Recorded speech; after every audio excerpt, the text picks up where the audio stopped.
स्वागत है आप सभी का दी अनसेंसर्ड शो के एक कहानी में। अब ये कहानी आपको बताना बहुत जरूरी है मेरे लिए, क्योंकि मेरे चैनल पे चंद ऑडियंस है जिसके वजह से आज मेरा अनसेंसर्ड शो कुछ ऑडियंसेस जमा कर पाया है। इसके लिए ये कहानी आप सभी के लिए।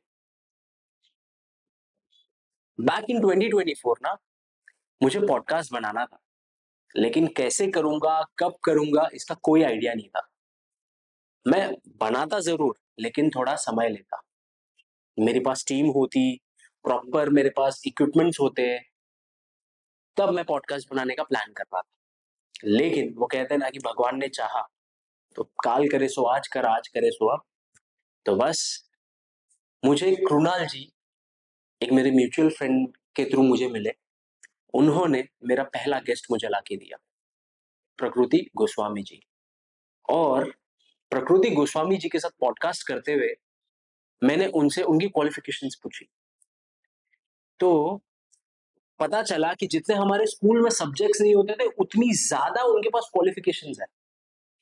और पॉडकास्ट में उन्होंने ऐसे ऐसे राज अनवील किए ना अबाउट इंडिया, पॉजिटिव चीजें, वो मेरा नजरिया ही बदल गया। और आई एम श्योर अगर आप वो वीडियो देखोगे, आप सभी का नजरिया बदल जाएगा। मैं आई बटन में उसका लिंक जरूर भेजूंगा, डालूंगा, तो आप डेफिनेटली उसको चेकआउट कर सकते हैं। वो पॉडकास्ट करने के बाद मुझे एक चस्का लग गया। फिर मेरे सेकंड गेस्ट, मैंने उनसे कनेक्ट किया, उनको बुलाया। मुझे नहीं पता था कि वो आएंगे, ठीक है।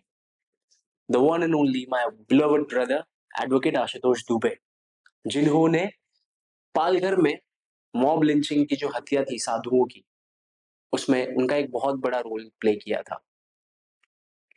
उन्होंने ऐसे ऐसे टॉपिक्स कवर किए मेरे पॉडकास्ट में। तो ऐसी ऐसी चीजें ना मुझे मोटिवेट करती गई कि यार, अगाय जो स्लम्स में रहा है, बहुत सारी चीजें मैंने ग्राउंड से देखी है। मैंने राज एक अमीर लोगों को अमीर होते हुए देखा है, गरीबों को गरीब होते हुए देखा है। मेरे लिए प्लस पॉइंट था बचपन से। एक middle class, I can say lower middle class में जीता हुआ एक बच्चा ये सारी चीजों को देख रहा है। हम स्ट्रगल कर रहे हैं, परिवार स्ट्रगल कर रहा है, लेकिन हाँ, एट द नाइट खाना मिल के खा रहे हैं। तो ये सारी चीजें ना बहुत ज्यादा मुझे फैसिनेट करती रही।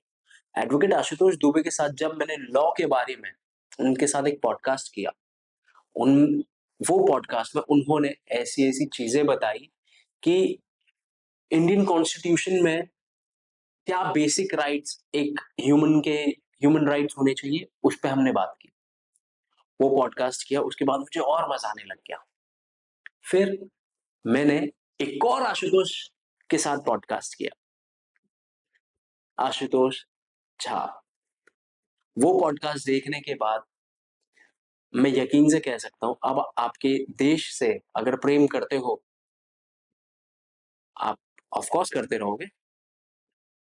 आपका प्रेम इंटू टू होने वाला है।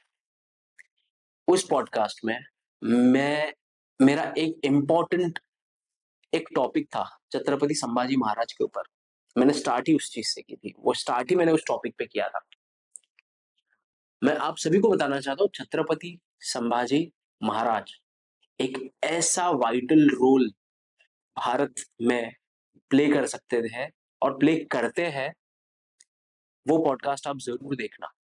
वो पॉडकास्ट में छत्रपति संभाजी महाराज क्यों भारत के लिए इंपॉर्टेंट है, क्यों हम जैसे बच्चों के लिए इंपॉर्टेंट है, आपको पता चलेगा। एक रोल मॉडल कैसा होना चाहिए, वो पॉडकास्ट में आपको पता चलेगा कि एक यंग बच्चा अपने मॉम डैड के लिए क्या कर सकता है और एक यंग बच्चा अपने देश के लिए क्या कर सकता है, उस पॉडकास्ट में पता चलेगा। मैंने सिर्फ 5% क्वेश्चन छत्रपति संभाजी महाराज पे किए हैं, सिर्फ 5%। मेरे लिए ये गर्व की बात है।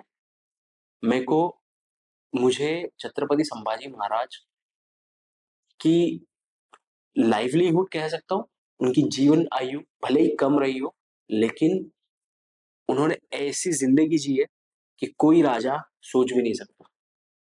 तो मैं आपको जरूर बोलूंगा कि प्लीज आप छत्रपति संभाजी महाराज के ऊपर ये 5% जो पॉडकास्ट मैंने किया है, छोटा सा टॉपिक आप जरूर देखिए, और प्लीज मुझे कमेंट में भी बताइए कि हम और टॉपिक्स और रिसर्च करके छत्रपति संभाजी महाराज के ऊपर पॉडकास्ट ला पाए। फिर आता है वो पल, पॉडकास्ट पर 8 महीने हो गए, एक पॉडकास्ट हमने शूट नहीं किया। अब वो क्यों, मैं आपको बता रहा हूँ। पॉडकास्ट का एक इंपॉर्टेंट रोल होता है कॉस्टिंग। एक पॉडकास्ट करने के लिए, क्योंकि मेरा ऐसा मानना है कि स्टार्ट क्वालिटी से करो। एक क्वालिटी कंटेंट देने के लिए बहुत इंपॉर्टेंट फैक्टर होता है कॉस्टिंग। कैमरा इक्विपमेंट्स के साथ कैमरा गाय के साथ ऑडियो के साथ audio guy, then editing, then studio rentals. पहले मैं पॉडकास्ट स्टूडियो रेंट करके करता था।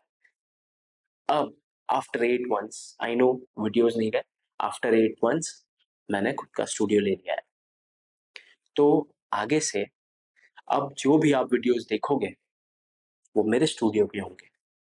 तो मैं कोशिश करूंगा कि मैं रेगुलर वीडियोस अपलोड करता रहूं, लेकिन ये वीडियो बनाने का मेरा एक इम्पोर्टेंट मकसद ये है कि ये किसके वजह से हो पाया है। मैं आपको उनसे जरूर मिलाना चाहूंगा। 1 साल लग गए मुझे वीडियो बनाने के लिए। 1 साल पहले मैं उनके पास गया था, तब से मेरी लाइफ बदल गई। कैसे करूंगा, क्या करूंगा, किस तरीके से होगा, कुछ नहीं पता था। Everything went on to a straight path. वो मेरे पीछे ही बैठे, ध्यान से देखना तो ही दिखेंगे, और आपको क्या दिखता है प्लीज बताना, और उनको देखने के बाद आपके मन में क्या वर्ड आएंगे प्लीज कमेंट करना। Trust me, it's going to be a long journey, but कोशिश करूंगा कि आप ज्यादा से ज्यादा इंटरटेन रहो और And खुश when I'm रहो। hopeless in this moment of quiet, wishing the story goes on, that's when it hit me like,